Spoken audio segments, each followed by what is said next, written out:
Hi, good morning student. Today our topic air. So first the composition of air. Here 21% oxygen, some books written 20% and 78% nitrogen. Some books also written 79%. If here nitrogen 79%, oxygen will be 20%. And the small portion, this one, the other gases present, 0.9% argon and 0.04% carbon dioxide. This is actually called pie chart of composition of air, even written here, pie chart of composition of air. First, where we use air, this very simple, and all of you know the gases available in the air have many important applications. Oxygen is used in a steel making, welding and breathing apparatus. Nitrogen is used for food packing materials and the production of ammonia and production of silicon chip. Both of these gases are separate from air by fractional distillation. So what is fractional distillation? It is a method how to separate air from other gases. So here detail of fractional distillation you can read here. The air is first filtered to remove dust and then cooled it in a stages until reach minus 200 degrees Celsius temperature. It means this temperature we can filter some gases. So main important there you need to focus on nitrogen and oxygen. Second one, at this temperature the air is in the liquid state. Maybe the question will come, what is the temperature that air present in a liquid state? Water vapors and carbon dioxide freeze at higher temperature and are removed using absorbent filters. The noble gases are still in the gaseous state at minus 200 degrees Celsius temperature, leaving a temperature of liquid nitrogen and oxygen. The liquefied mixture is passed into the bottom of fractionating column. Note that column is warmer at bottom than it is at the top. It means more heat there. Oxygen liquefies at minus 183 degrees Celsius temperature and nitrogen at minus 196 degrees Celsius temperature. So these two temperatures are very important. That what is the temperature or at what temperature the oxygen liquefies. It means minus 183 degrees Celsius temperature, and at what temperature nitrogen will liquefy at minus 196 degrees Celsius. Now come on here, this is the diagram showing the fractional distillation of liquid air to produce N2 mean nitrogen gas and liquid O2 mean oxygen gas. This one. Look at there, minus 190 degree Celsius temperature and minus 185 degree Celsius temperature. Here oxygen, and this part is for nitrogen. Here liquid air at minus 200 degrees Celsius temperature. We push the liquid air here, and then this actually fractionating column, and at this temperature we separate oxygen, and minus 196 or 190 above 190 degrees Celsius temperature we can separate nitrogen. So how to separate nitrogen and oxygen?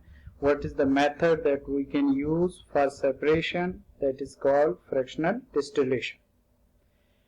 Now for second part of air, the air pollution.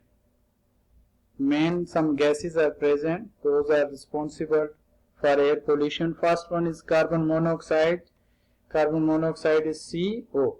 If carbon dioxide, then we will call CO2. This is carbon dioxide and this one is carbon monoxide. What are the sources? Incomplete combustion of fossil fuel. We studied already before that what is incomplete combustions that produce carbon monoxide. What is the effect? It is a poisonous gas.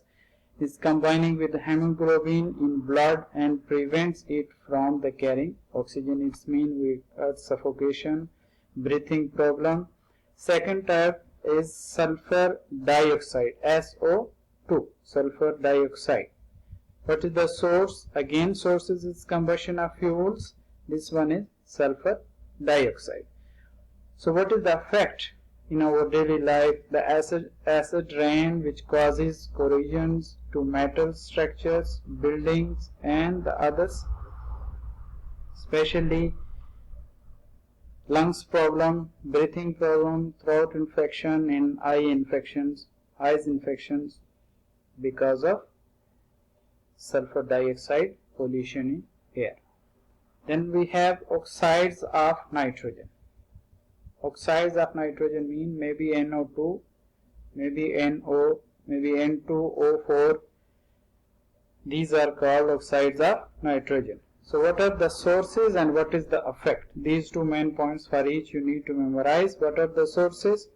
Reaction of nitrogen with oxygen in car engines and at high temperature.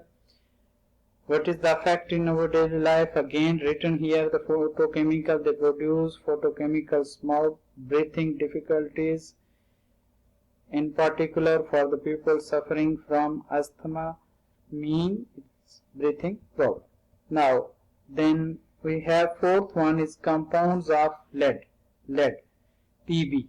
The formula of lead is P and B small, P capital and B small. Here what are the sources?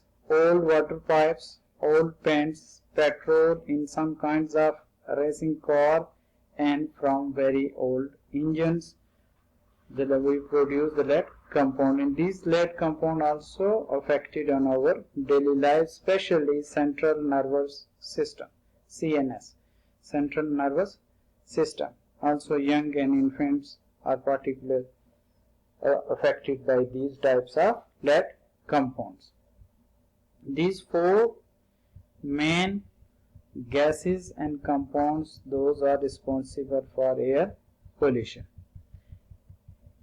Here detail of nitrogen oxide, as I told you, maybe nitrogen NO or NO2 or N2O5, but most commonly we use these two oxides of nitrogen because these are very important. You can read this explanations given here, but here's look at here the catalytic converters. Mean we are going to use catalytic converters. We convert the poisonous gas into normal gases by using catalytic converter in car engines and other places. You can read here, and I want to show you this equation. You can see here, first carbon monoxide combined with oxygens converted into carbon dioxide. Carbon dioxide is not dangerous for our body even. Then here nitrogen oxide is very dangerous. We convert first into nitrogen and oxygen, and then nitrogen dioxide we converted into nitrogen oxide. Here nitrogen dioxide we converted into nitrogen, and this nitrogen present in our atmosphere is not affected on our body. Here the third one is we convert carbon dioxide, these compounds C8H18 octanes, we burn in the presence of oxygen, then we convert it into carbon dioxide and water molecules. So these are the gases. From those gases are poisonous gas or dangerous gas, we can change into normal gases in atmosphere. This is the catalytic converters are designed to reduce the polluting gases produced in car exhaust.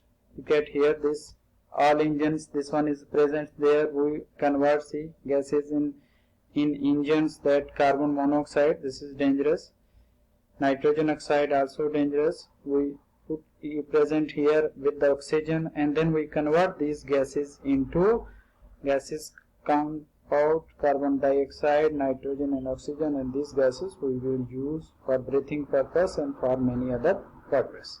And this is actually here, this is called catalytic converter.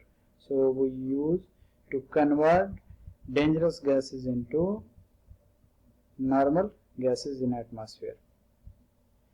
Then we have rusting of iron, and all of you know what is the rusting. Rusting is a chemical reaction between iron, water and oxygen that forms a compound called iron oxide, Fe2O3.